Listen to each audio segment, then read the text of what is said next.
जिन छात्रों को कल सूचना नहीं मिल पाई थी वो लोग नहीं जुड़ पाए थे, तो आज हम आरंभ से संक्षेप में थोड़ा समझते हुए फिर अपने अगले पाठ पर जाएंगे। ठीक है, तो हमने कल मंगल पद्य से आरंभ किया। उसके पहले हमने सामान्य रूप से वेदांत दर्शन क्या है उसको संक्षेप में समझा। उसकी हमारी जो दार्शनिक साहित्य में जो स्थिति है उसको जाना कि किस तरह से आस्तिक और नास्तिक भेद से नवदर्शन होते हैं, 12 भी बोलते हैं, क्योंकि जो नास्तिक दर्शन है उनके भी 6 भेद हो जाते हैं। क्योंकि बौद्ध दर्शन की जो 4 संप्रदाय हैं उनकी गणना कर ले तो बौद्ध के ही 4 और फिर जैन और चारवाक, ऐसे मिलके नास्तिक भी 6 हैं और आस्तिक भी 6 हैं। इस तरह की भी गणना होती है। और नवदर्शन भी कहते हैं, तो 3 नास्तिक और 6 आस्तिक ऐसे दर्शनों की स्थिति है। उसके अतिरिक्त भी अनेक दर्शन हैं।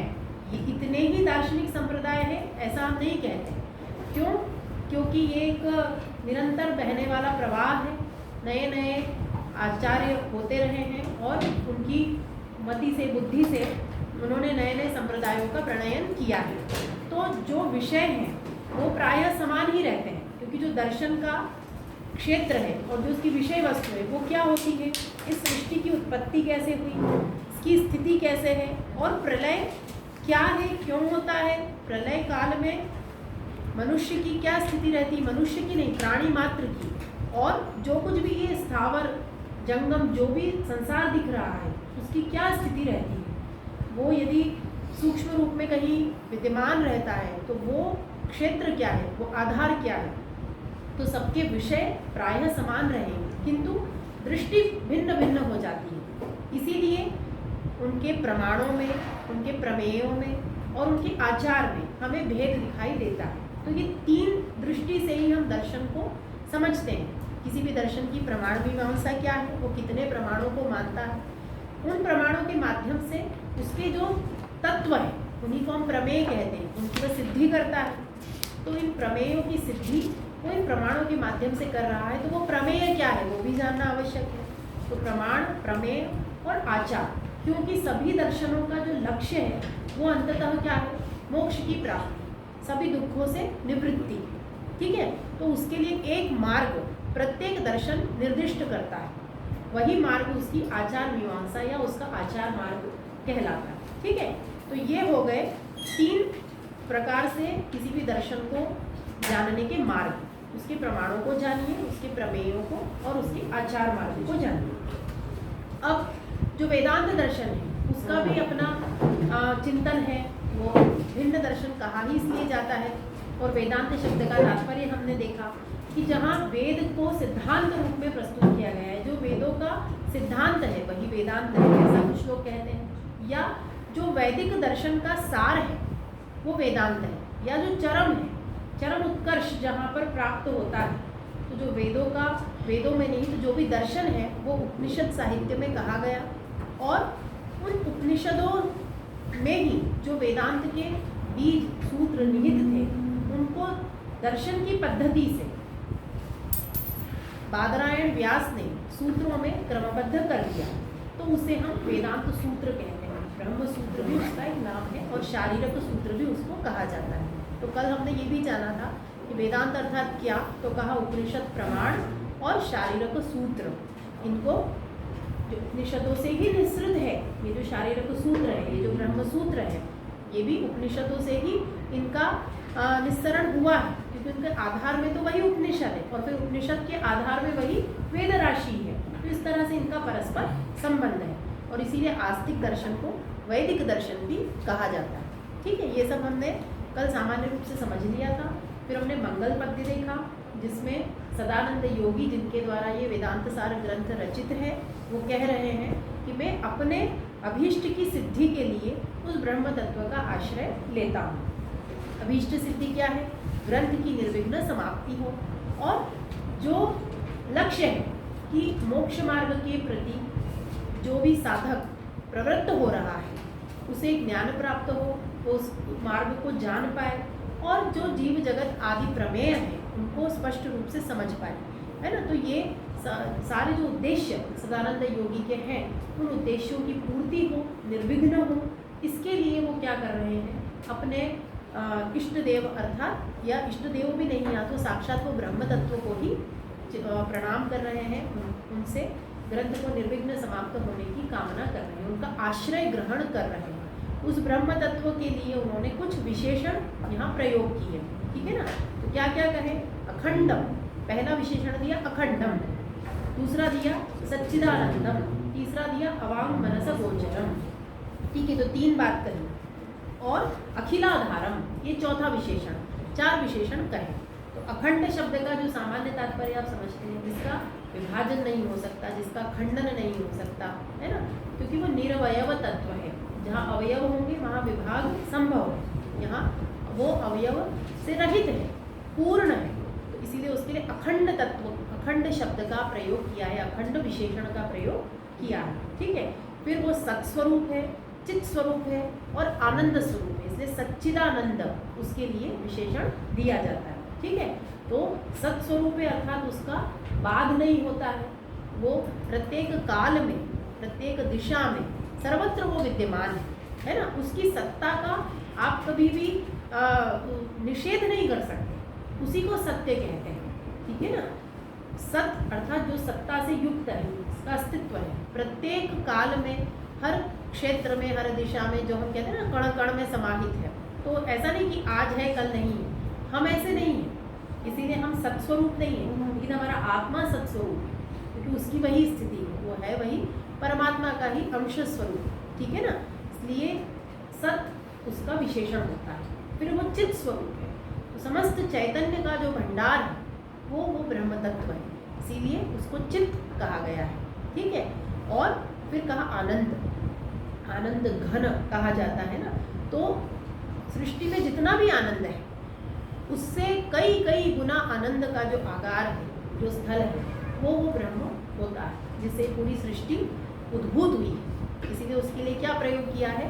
सच्चित और आनंद, ये 3 उसके विशेषण दिए और एक साथ उनको प्रस्तुत किया, सच्चिदानंद स्वरूप, ठीक है। फिर उसके बाद क्या कहा?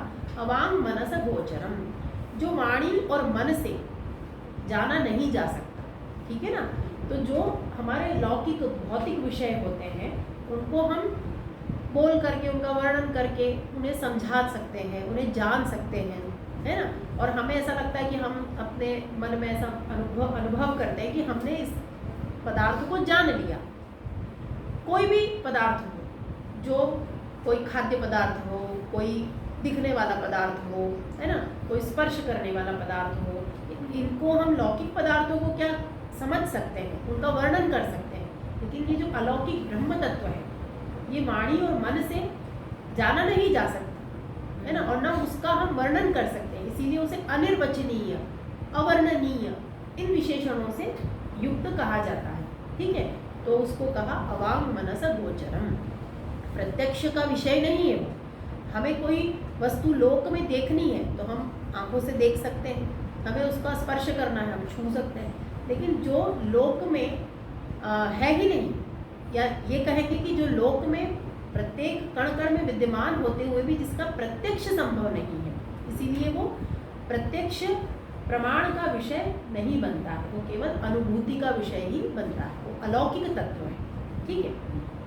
फिर अखिलाधारम, इस संपूर्ण सृष्टि का वो आधार है। लोक में जो तत्व होते हैं उनकी सीमा है, ये असीमित है, इसकी कोई मर्यादा नहीं, क्योंकि सर्वत्र व्याप्त है ना। हमारी ऐसी स्थिति नहीं है, हम अभी एक देश को ही हमने ग्रहण किया हुआ है, तो हम यहाँ हैं तो वहाँ नहीं हो सकते, ठीक है ना। हमारी वाणी की भी एक सीमा है, एक दूरी तक वो सुनाई दे सकती है, हमारा प्रत्यक्ष एक सीमा तक हो सकता है, लेकिन उस ब्रह्म तत्व की ऐसी स्थिति नहीं है। वो पूरी सृष्टि का आधार है, सर्वत्र व्याप्त है, और वो कैसा है? मन और वाणी से जाना नहीं जा सकता, अनुभव का विषय होता है, अखंड है और सच्चित आनंद स्वरूप है। ऐसे जो ब्रह्म तत्व हैं उन्हें मैं अपने अभीष्ट की सिद्धि के लिए उनका आश्रय लेता हूँ, ये मंगल पद्य में यहाँ पर कहते हैं, ठीक है। फिर उसके बाद हमने आगे देखा कि उनके जो गुरु हैं अद्वैयानंद, डिस्कनेक्ट हो गया, हाँ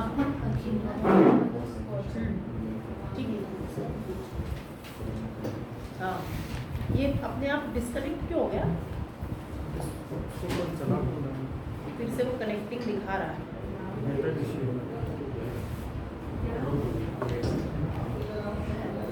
जो पंक्ति है उसमें सदानंद कह रहे हैं अपने गुरु अद्वैयानंद को प्रणाम करके कि जो अद्वैयानंद है उन्होंने अपने नाम को वस्तुतः सार्थक किया है, क्योंकि उनके जीवन से भी अतीत हो चुका है, बीत चुका है क्या? द्वैत का भान। तो उन्होंने स्वयं अपने जीवन में इस अद्वैत भाव को उतार लिया है।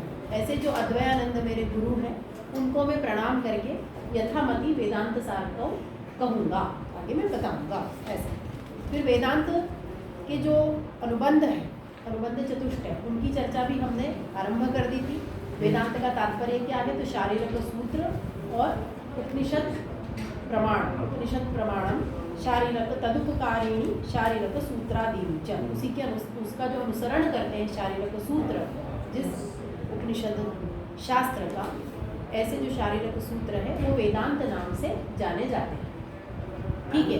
हाँ, यहाँ पर जो ये आश्रय शब्द लिया है, हाँ, ये जैसे जो लौकिक रूप से ग्रहण करते हैं वही वाला है? हाँ, आधार, आश्रय।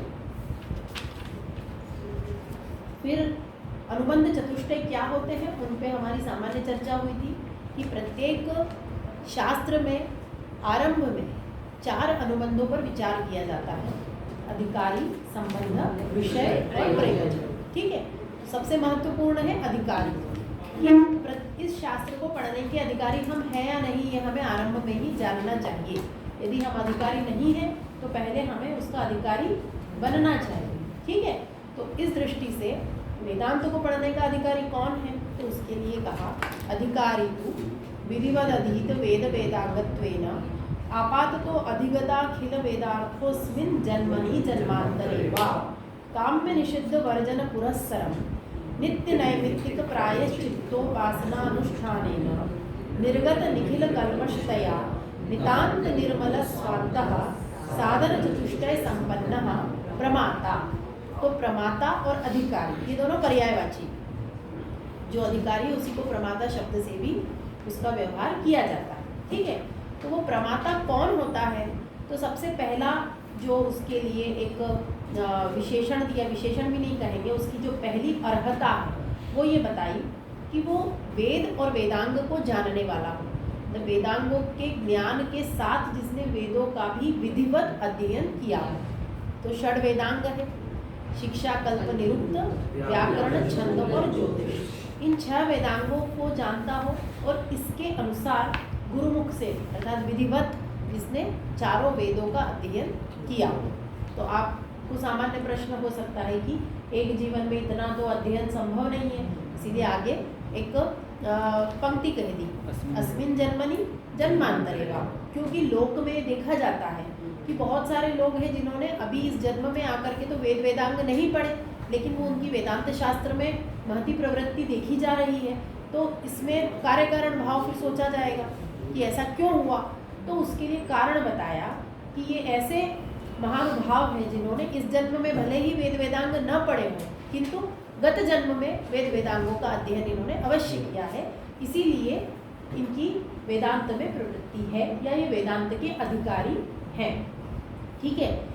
फिर उसके बाद में कहा कि इससे जब जो व्यक्ति इतना ज्ञानी होगा तो निश्चित रूप से बुरे कर्म तो नहीं करेगा, है ना।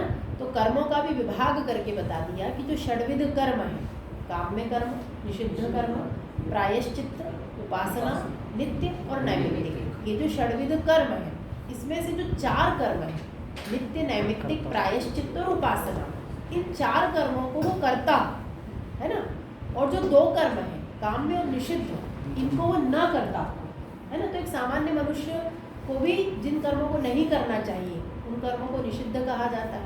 और कुछ शास्त्र में ऐसे कर्म कहे गए हैं जैसे गोवध इत्यादि, वो तो किसी को कभी भी किसी भी स्थिति में नहीं करना है।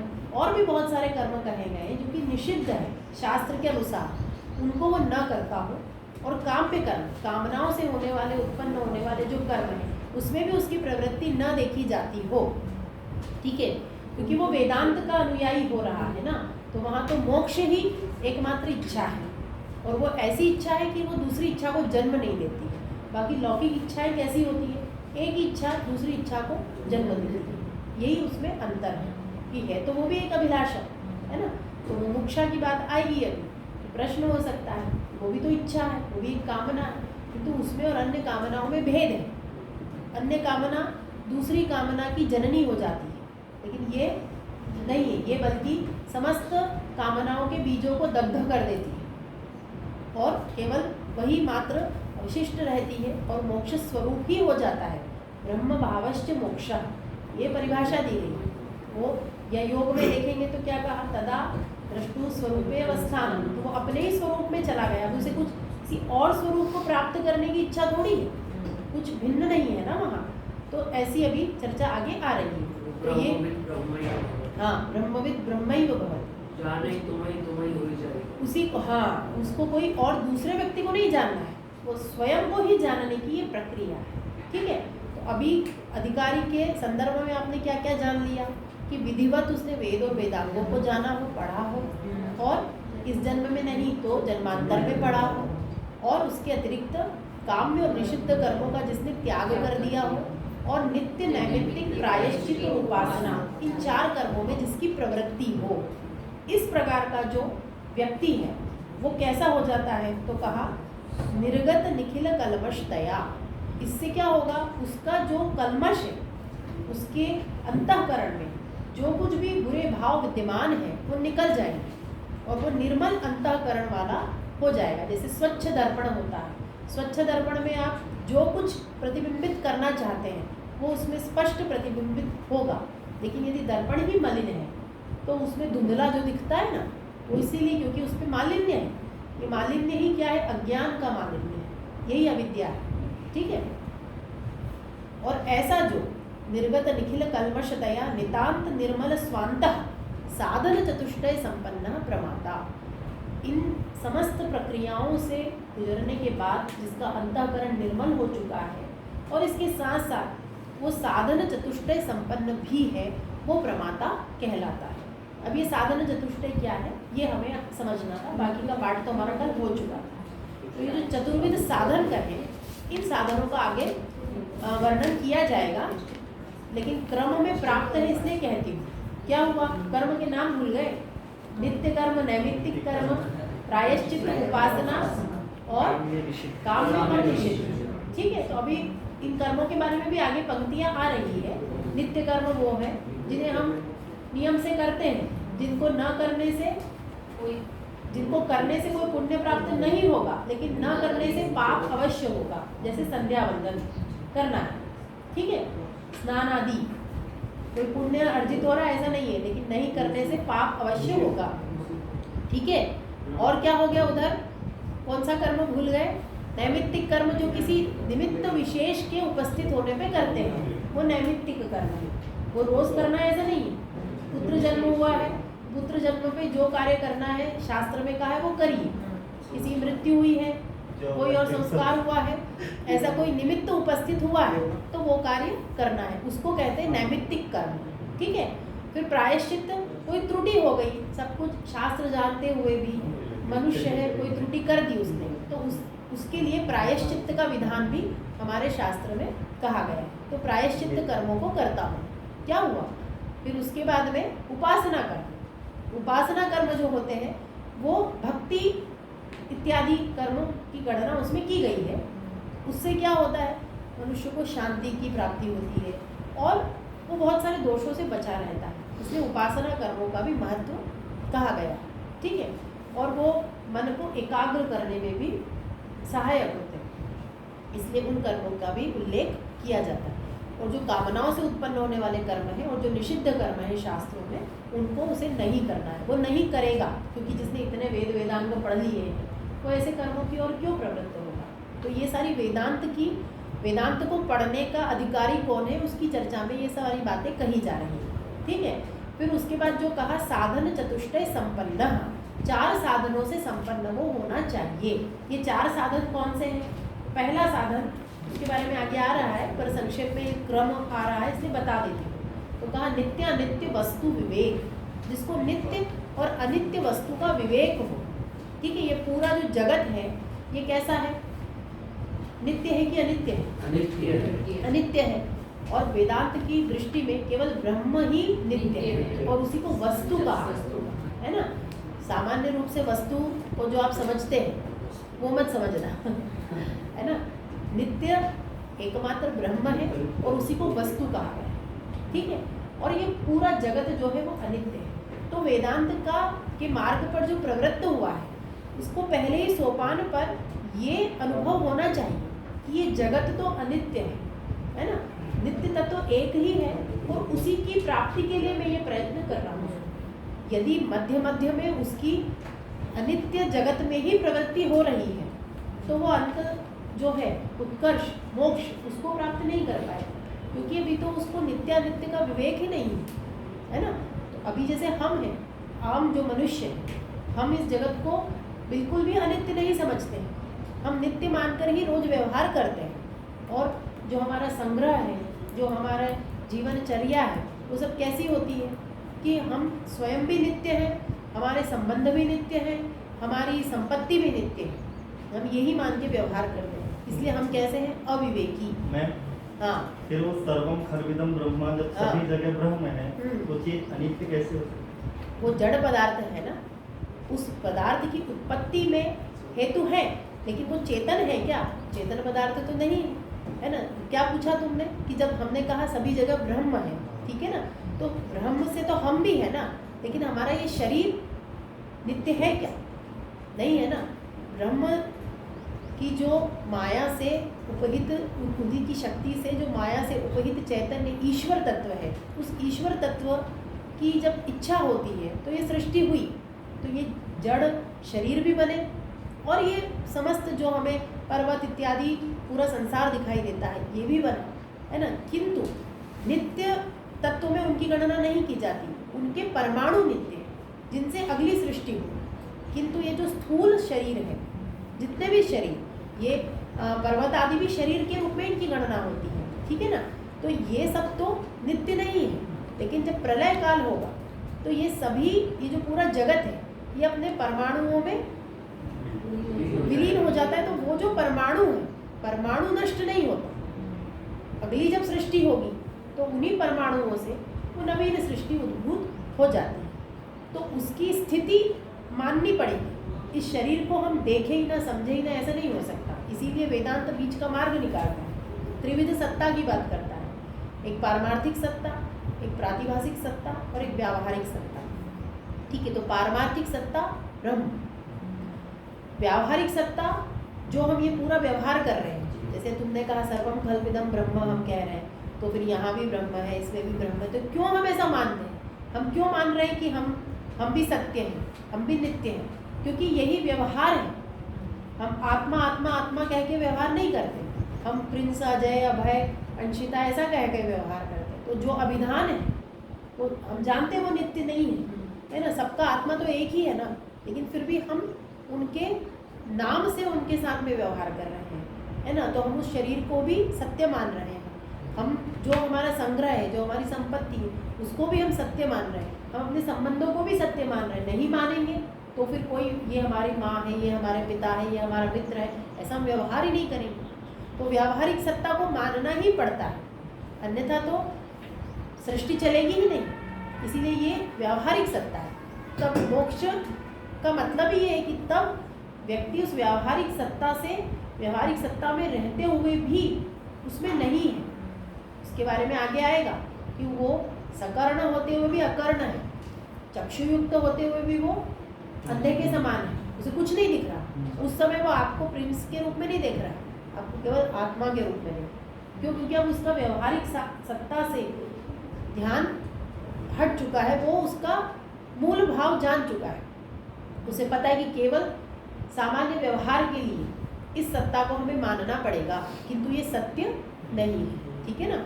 और प्रातिभाषिक सत्ता, जैसे हम जो कहते हैं कि शुक्ति में रजत दिख गया, है ना, तो उसके लिए हम उसको पाने के लिए दौड़ रहे हैं। कुछ चमकती हुई चीज़ दिखी, वो सीप थी, लेकिन हमें लगा चांदी है, तो हम दौड़ के वहाँ तक गए, ठीक है। वैसे ये पूरा संसार जो है, जो जिसमें जो नहीं है उसको हम आरोपित करके समझते रहते हैं। इसी को अध्यास कहते हैं, इसी को अध्यारोप कहते हैं। जो नहीं है उसको हम वो समझ रहे हैं। हम समझ रहे हैं कि ये हेमंत है, ये धर्मेंद्र है ना, लेकिन वस्तु तो वो नहीं है ना। गीता में जो भगवान कह रहे हैं अर्जुन को, क्या कह रहे हैं कि वो जिनको तू मारने वाला है वो भी मैं ही हूँ, है ना। तो ये कैसे ऐसा संभव? अभी तो हम उनको वैसे नहीं देख रहे हैं। जब तक आप उस व्यावहारिक सत्ता में हैं और जब तक आप अज्ञान और माया से युक्त हैं, जो कहते हैं ना कि अज्ञान का चश्मा जड़ा हुआ है, तो हमारी दृष्टि पर वो अज्ञान का आवरण है, इसीलिए हमें उसका सत्य स्वरूप नहीं दिखाई देता। अद्वैत भाव है ही क्या कि हम तब उसको केवल उसमें वही तत्व देख रहे हैं जो हम स्वयं में देख रहे हैं कि ये मेरा आत्मा और इसका आत्मा, कोई भेद नहीं है इसमें, और फिर आत्मा और परमात्मा में भी कोई भेद नहीं, तो वो उसका जो भेद है वो समाप्त हो जाता है, इसलिए वो फिर अपने ही स्वरूप में स्थित हो जाता है, ऐसा हम कहते हैं, ठीक है ना। और ये वेदांत दर्शन की भी मान्यता है। इसलिए व्यवहार के लिए व्यावहारिक सत्ता माननी होगी, लेकिन पारमार्थिक सत्ता तो एक ही है, वो ब्रह्म तत्व, ठीक है ना। तो अभी हम क्या कर रहे थे? साधन चतुष्टय संपन्नता। तो पहला हमने देखा नित्य अनित्य वस्तु विवेक। तो नित्य और अनित्य वस्तु का विवेक सर्वप्रथम सोपान है, ठीक है। फिर उसके बाद कहा इहामुत्रार्थ फल भोग विराग। तो ऐहिक लोक और परलोक दोनों ही लोकों में प्राप्त होने वाले जो फल है उनसे विराग का भाव आ जाना, उनमें वैराग्य बुद्धि उत्पन्न हो जाना, ये दूसरा सोपान है। पहले सोपान में तो उसको नित्य और अनित्य वस्तु में विवेक उत्पन्न हो गया, तो वो देख पा रहा है कि केवल नित्य वो ब्रह्म तत्व है ना। तो आत्मा और परमात्मा का जब वो अभेद समझ जाता है तो उसका आत्मा भी नित्य है, ये भी उसे ज्ञात हो जाता है, ठीक है। दूसरे सोपान में जो फल है, फल द्विविध बताए, इहलोक में प्राप्त होने वाले फल और परलोक में प्राप्त होने वाले फल, जो स्वर्ग आदि, तो उसकी उसमें भी बुद्धि नहीं होनी चाहिए। इहलोक में हम प्रत्येक कार्य फल की इच्छा से करते हैं, ये करेंगे तो हमें ये प्राप्त होगा, ये करेंगे तो ये प्राप्त होगा। तो ये ऐहिक लोक में प्राप्त होने वाले फल है। इसमें कुछ उदाहरण दिए होंगे कि मुझे चंदन आदि की माला प्राप्त हो जाए, वो मतलब समस्त ऐश्वर्य का एक उपलक्षण दे दिया कि मुझे खूब धन संपत्ति और बड़े बड़े मकान, गाड़ी इत्यादि जो भी हमारा अभीष्ट होता है, लौकिक फल वो, और जो इसके लिए उदाहरण दिया स्वर्ग आदि कि मृत्यु के बाद भी मुझे स्वर्ग मिले, ये परलोक के फल हैं, ठीक है ना। तो इस प्रकार के दोनों ही फलों से उसकी वैराग्य बुद्धि उसको हो जानी चाहिए, उसमें राग नहीं होना चाहिए, उनको प्राप्त करने के लिए उसकी प्रवृत्ति नहीं होनी चाहिए। तो ये दूसरी संपत्ति नहीं, जो चार साधन बोले ये दूसरा साधन। पहला साधन नित्यानित्य वस्तु विवेक, दूसरा साधन इहामुत्रार्थ फल भोग विराग, ठीक है। फिर तीसरा कहा शमादि षट संपत्ति, उसके पास 6 संपत्तियां होनी चाहिए।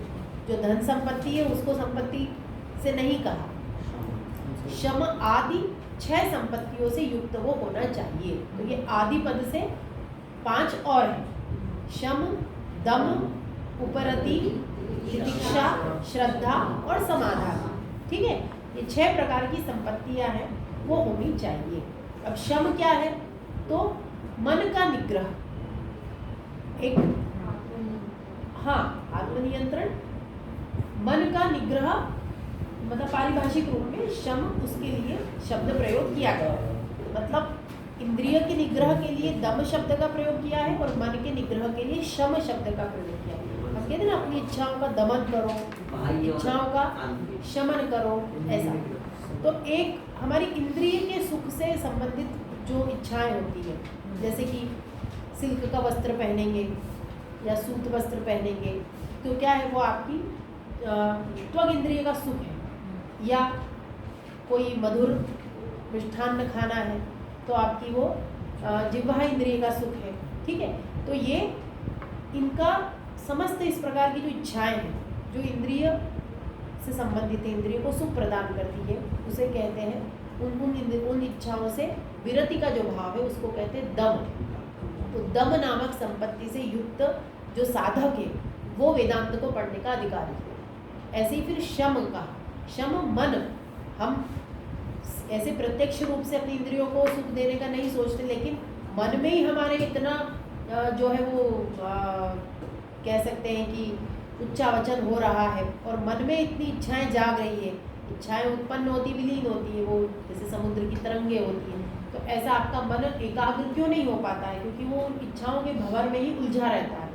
तो ऐसी जो स्थिति है उससे भी जो मुक्त हो चुका हो या नहीं हुआ है तो उसे ये संपत्ति प्राप्त करनी हो, तो उसके पास शम संपत्ति भी हो और दम संपत्ति भी हो। ठीक है।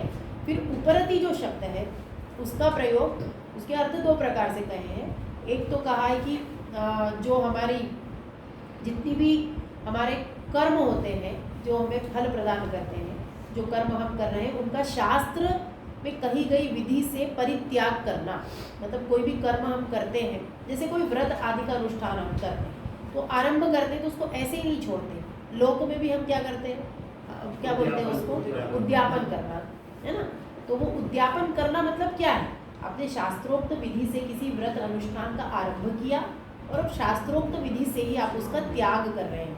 इसलिए आपने देखा होगा कि जो संन्यास मार्ग पे जाते हैं वो सारे कर्म को कर देते हैं, वो अपना पिंडदान भी कर देते हैं। क्यों? क्योंकि वो शास्त्रोक्त है ना।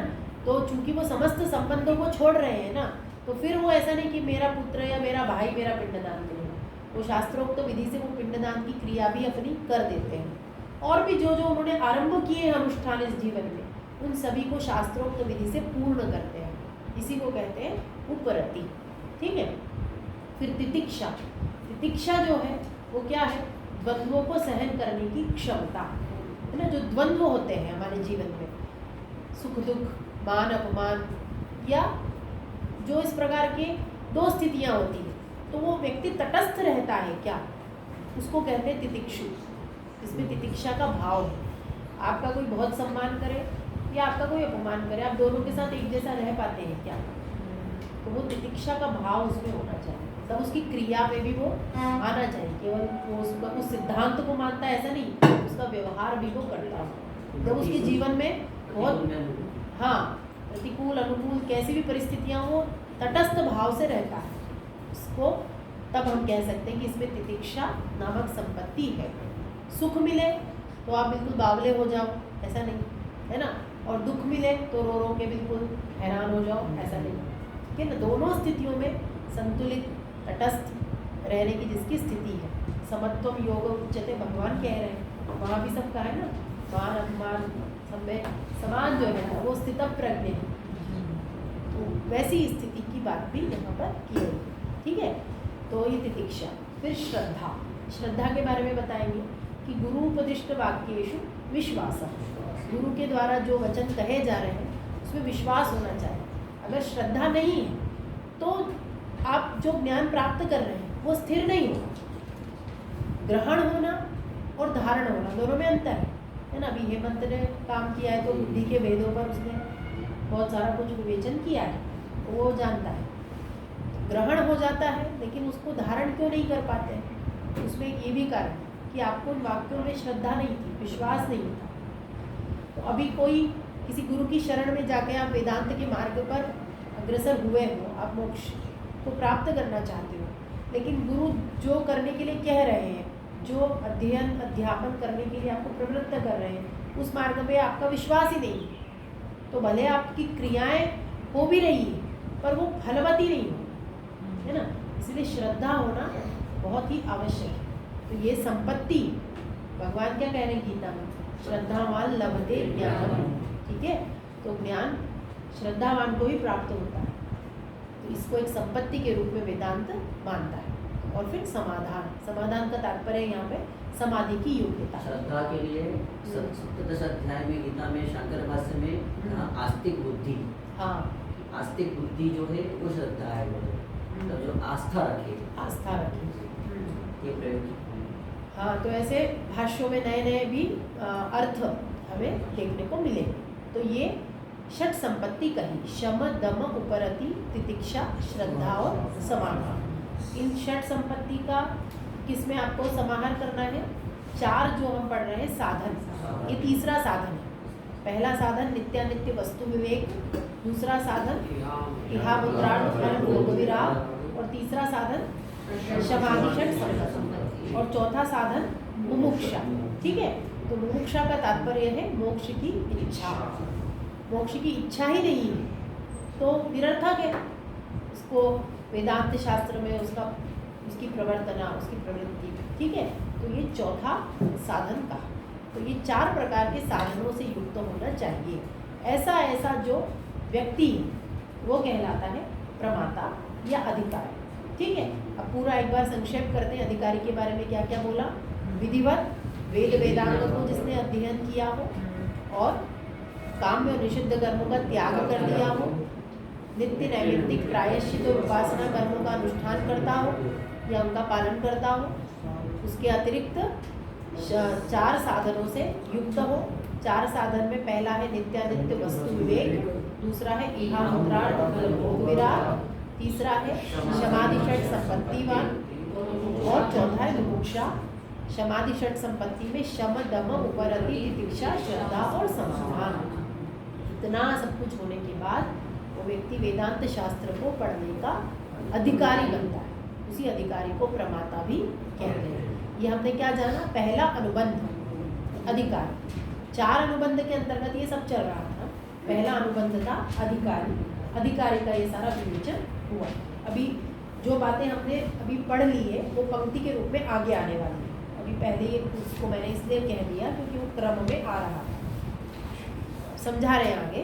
काम्यानि स्वर्गादि इष्ट साधनानि ज्योतिष्टोमादि, उदाहरण दिए है ना। परीक्षाओं में इस तरह के प्रश्न पूछ लेते हैं। तो जो लोग केवल ज्ञान के लिए पढ़ रहे हैं उनके लिए अच्छा है, वो उनका दृढ़ कर लें। और बाकी जिनको भी परीक्षा भी देनी है इस विषय की, है ना, जो यहाँ ज़्यादातर ऑनलाइन जुड़े हुए हैं उन लोगों के लिए बता दे रही हूँ ना। ऐसे प्रश्न भी पूछ लिए जाते हैं कि काम्य कर्म का क्या उदाहरण यहाँ पे प्रस्तुत किया गया है। तो यहाँ पे दिया कि जो स्वर्ग आदि की प्राप्ति के लिए जो कर्म किए जाते हैं, जैसे ज्योतिष्टोम यज्ञ है ना, ये शास्त्रोक्त है, वेद में कहा गया है, मीमांसा शास्त्र में इसका वर्णन है पूरा। तो ये ज्योतिष्टोम यज्ञ है, ये स्वर्ग की प्राप्ति के लिए किया जाता है। तो ये काम्य कर्म है, कामनाओं से किए जाने वाला कर्म है। इसीलिए जो पूर्व मीमांसा शास्त्र का लक्ष्य है वो भिन्न है, उत्तर मीमांसा शास्त्र का लक्ष्य भिन्न है। उत्तर मीमांसा मतलब वेदांत, ठीक है। तो वहाँ वो ज्ञान कांड प्रधान है, उसमें इस तरह की कर्म की चर्चा नहीं आई।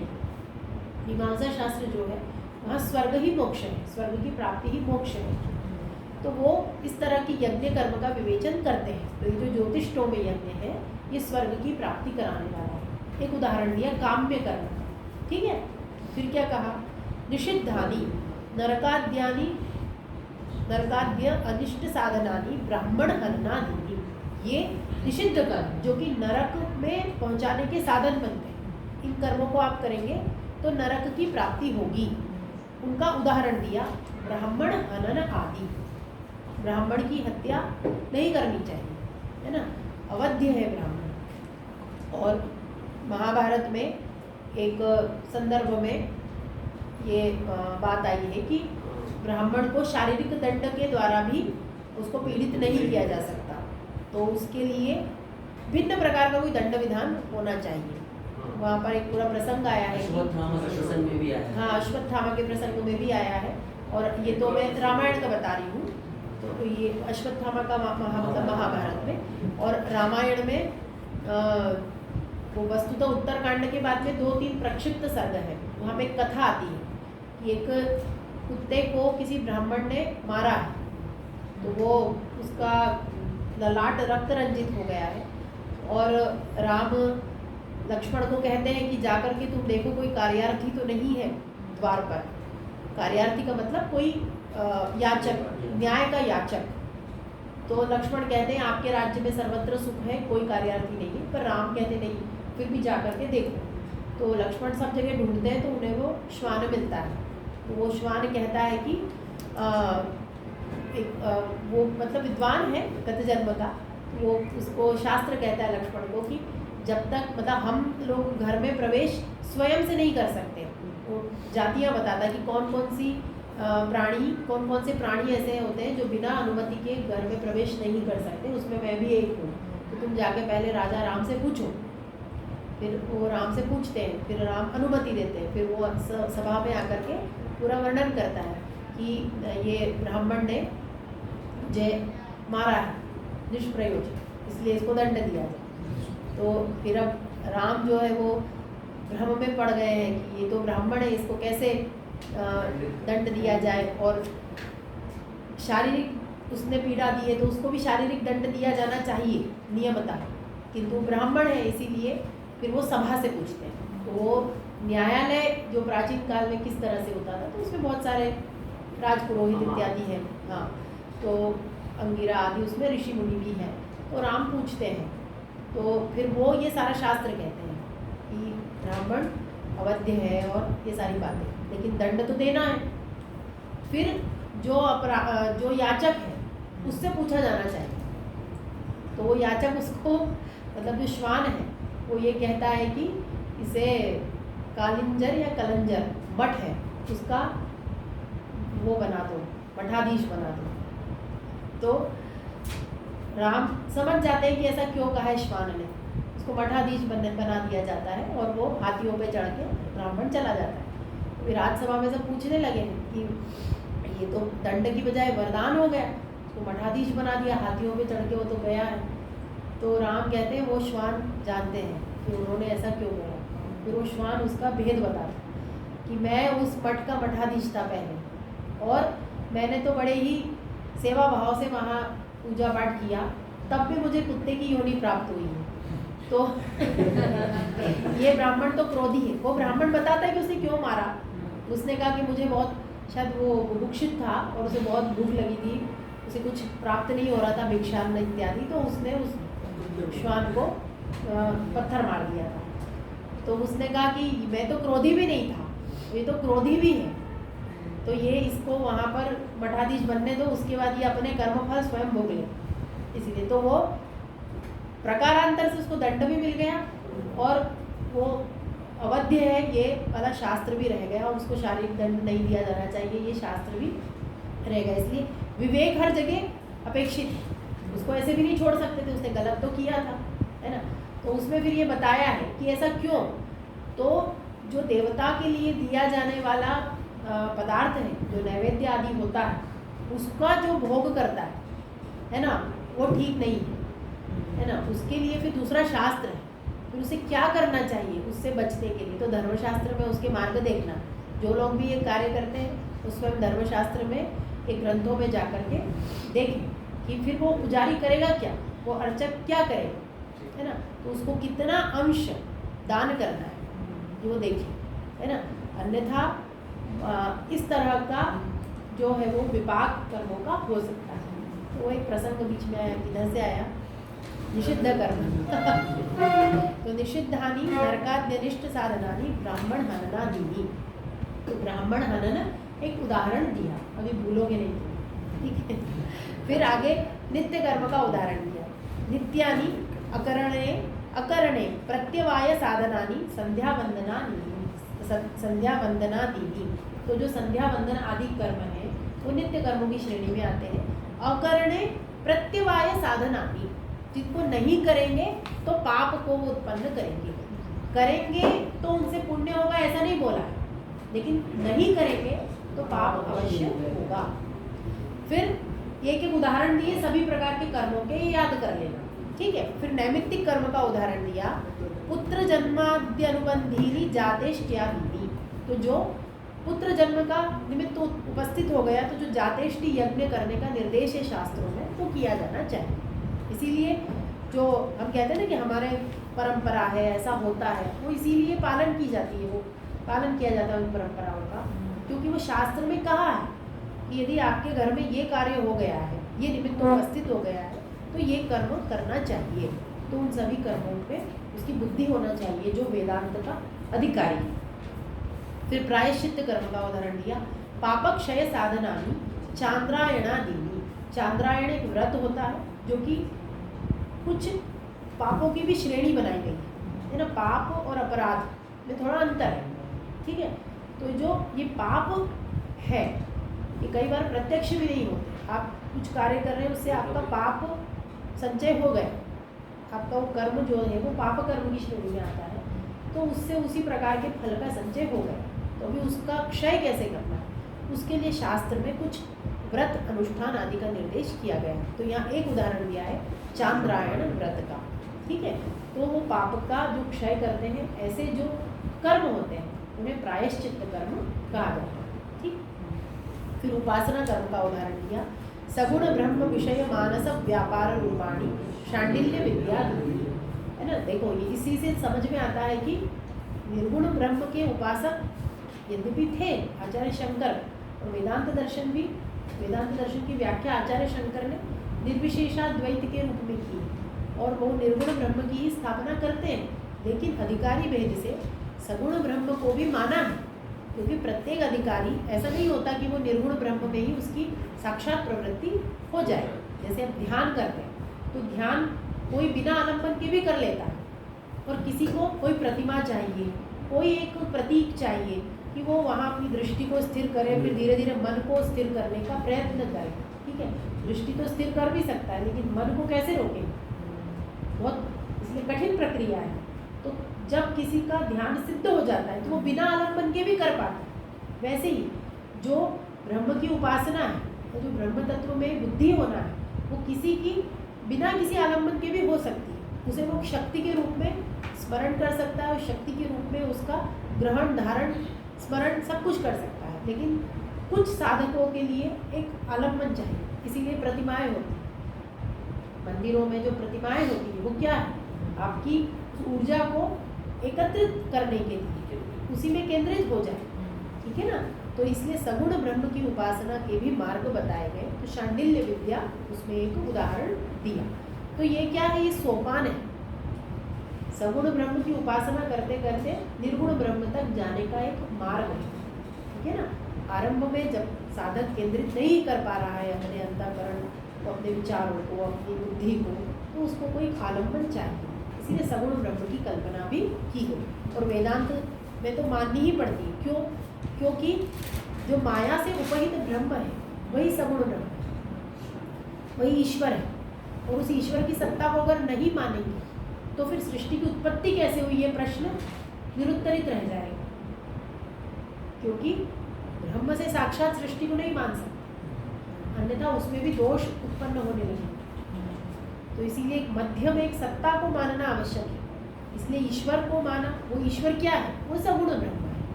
उसमें और हम में थोड़ा ही भेद है, वो समष्टि है, हम व्यष्टि है। उसका जो अज्ञान है वो भी अज्ञान से उपहित है, हम भी अज्ञानी हैं, लेकिन उसका जो अज्ञान है वो हमसे थोड़ा श्रेष्ठ है, क्योंकि वो सत्व से परिपूर्ण है, और हम जो है वो तम से परिपूर्ण है। इसलिए हम मलिन हैं, मलिन हमारा अज्ञान मलिन हो जाता है, उसका अज्ञान निर्मल रह जाता है। तो अभी आगे ईश्वर के विवेचन में उसको हम पढ़ेंगे। ठीक है, तो आज इतनी सारी बातें समझ में आई। हमने अनुबंध चतुष्टय में अधिकारी के संबंध में सब कुछ पढ़ लिया। आगे और यही पंक्तियाँ है, फिर शम को भी समझाया है, दम को भी। कितना समय हो गया है हमारा? हो गया 1 घंटा भी हो गया। हाँ हाँ, ठीक है ठीक है। तो अभी जो भी प्रश्न है उनको हम सुन लेते हैं।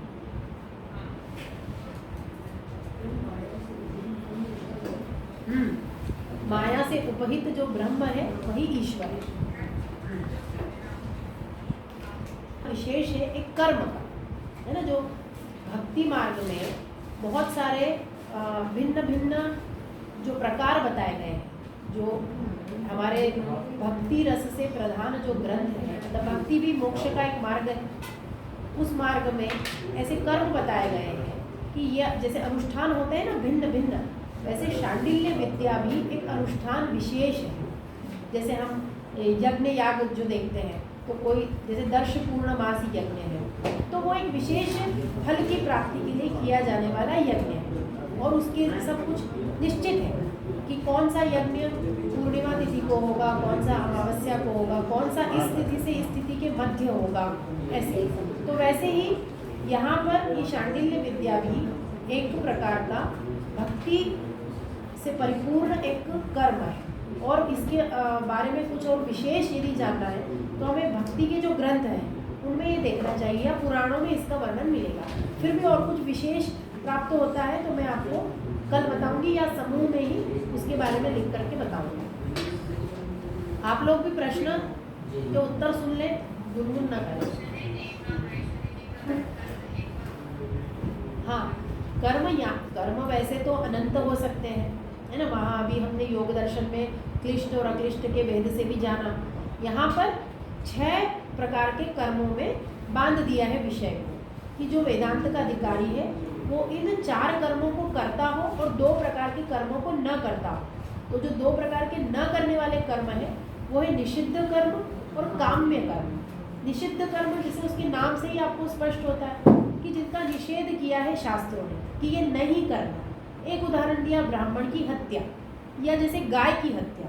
ऐसे बहुत सारे कर्म हैं जो कि शास्त्रों में एक तंत्र से, मतलब एक ही, सब एक मत है उनके बारे में कि इन कर्मों को नहीं किया जाना चाहिए। जैसे कि पर स्त्री के प्रति राग का भाव होना, ये कोई भी शास्त्र इसको इसके लिए अनुमति नहीं देता। या निरपराध जो प्राणी है उनकी हत्या करना, इसके लिए कोई भी शास्त्र अनुमति नहीं देता। तो ऐसे सभी जो कर्म हैं वो किस श्रेणी में आते हैं? निषिद्ध कर्म, तो उनको छोड़ देना। ये दूसरा काम्य कर्म, जो कामना से उत्पन्न होने वाले कर्म हैं, वो वेदांत के अधिकारी को छोड़ना चाहिए, अन्यथा तो वो फिर प्रपंच में ही फंसा रहेगा ना। एक कामना पूरी होगी फिर वो दूसरी कामना को पूरे करने के लिए लग जाएगा। इसलिए काम्य कर्मों को छोड़ना। फिर नित्य कर्म उसको करना है, जैसे संध्या वंदन, स्नान इत्यादि, है ना। उसके अलावा जो पंचमहायज्ञ है वो भी हमारे नित्य कर्मों की श्रेणी में आते हैं। जो शास्त्र में रोज करने के लिए कहा है वो नित्य कर्म है।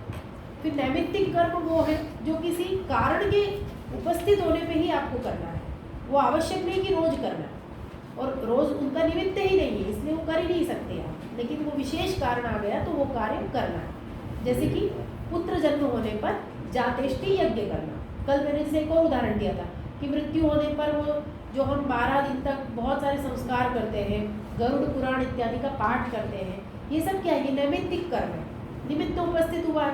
किसी की मृत्यु होगी तभी आप अंत्येष्टि संस्कार करेंगे ना, तो वो नैमित्तिक कर्म है, उसे करना ही है। हमारे यहाँ ऐसा नहीं माना जाता है कि मृत्यु हो जाए तो शव को ऐसे ही फेंक दो। हमारे यहाँ उसका पूरे जो संस्कार होते हैं शव के वो करने का विधान है। तो ये भी कैसा कर्म है? नैमित्तिक कर्म है, जो निमित्त के कारण उपस्थित हुआ। ठीक है। उसके बाद में प्रायश्चित्त कर्म। प्रायश्चित्त कब किया जाता है? जब कोई दोष हो जाए आपसे, तो उन दोषों को दूर करने के लिए आप वो दोष तो कर दिया आपने, तो शास्त्र में उसके लिए मार्ग बताया है कि आप ये कार्य आपसे हो गया है तो इसके विरुद्ध आप ये कार्य करेंगे तो आपका दोष का निवारण हो जाएगा। ठीक है ना। तो ऐसे बहुत सारे कर्मकांड आज भी लोग करते ही हैं कि अरे हमसे ये गलती हो गई तो अब हमें ये कार्य करना है। तो प्रायश्चित्त कर्म उस श्रेणी में आते हैं। तो चांद्रायण व्रत का उदाहरण यहाँ पे दिया है। चांद्रायण व्रत वैदिक जो है वो अनुष्ठान है, और वो किस प्रकार के जो ये हत्या इत्यादि जो कर्म होते हैं उनके निवारण के लिए, उसका जो दुष्ट पाप संचय हो चुका है, वो दुष्ट कर्म था जो कर दिया गया, उससे जो पाप फल आपको मिल चुका है, उसके निवारण के लिए ये चांद्रायण व्रत किया जाता है। और फिर उसके बाद में प्रायश्चित और फिर उपासना। उपासना भक्ति इत्यादि के जो कर्म होते हैं वो कर्म यहाँ पे करें। तो 6 प्रकार के कर्म का यहाँ पर वर्णन किया गया है वेदांत सार। कर्म ये 6 ही होंगे ऐसा नहीं, और भी सूक्ष्म विभाग कर सकते हैं, लेकिन यहाँ पे सीमित कर दिया है। और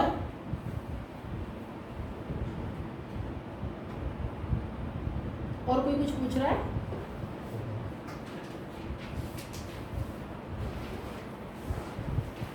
उसमें बहुत विवाद है। मतलब बलि का जो तात्पर्य है ना, वस्तुतः वो है समर्पण। बलि का मतलब वध करना है ऐसा नहीं है, बलि का जो तात्पर्य है वो समर्पण। तो वो समर्पण किस तरह से हो? जैसे पुष्प बलि भी कहा गया है, तो बलि शब्द व्यापक अर्थ में है, लेकिन कुछ यज्ञ में पशुओं की बलि का स्पष्ट रूप से वर्णन आता है।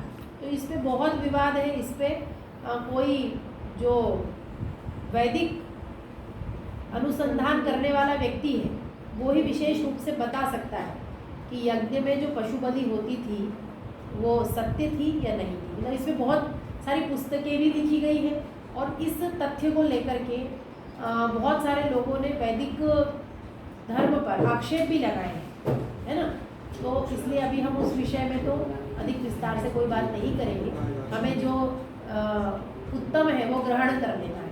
यदि वो होता था, पशु बलि होती भी थी, तो उसके पीछे क्या तर्क दिए गए हैं वो हमें देखना चाहिए। तो पशु बलि वस्तुतः गलत ही थी, नहीं होना चाहिए था, तो अगर होती थी तो क्या तर्क दिए गए उसको आप कभी देखेंगे। और ये बहुत विवादित विषय है, इस पर बहुत सारी पुस्तकें भी हैं, उस विवाद को आप वहाँ पढ़ सकते हैं। और क्या पूछा था एक और? हाँ, अनुबंध। अनुबंध वस्तुतः बंध शब्द को आप समझते हैं, जो सम्यक रूप से बांध देता है ना। अनुबंध वैसे शर्त इस अर्थ में भी प्रयोग किया जाता है। तो जो शर्त होती है या जो अर्हता होती है, यदि ये है तो ही आप ये कार्य कर सकते हैं, ऐसा बंधन लगा दिया जाता है। उन बंधनों से बंधने के पश्चात ही आप वो कार्य कर सकते हैं, उसको कहते हैं अनुबंध। तो ये बंधन क्या थे? तो ये 4 बंध है। इन बंधनों को आप जानते हैं, उनका पालन करते हैं, तो ही आप इस शास्त्र में प्रवृत्त हो सकते हैं। इनको कहते हैं अनुबंध।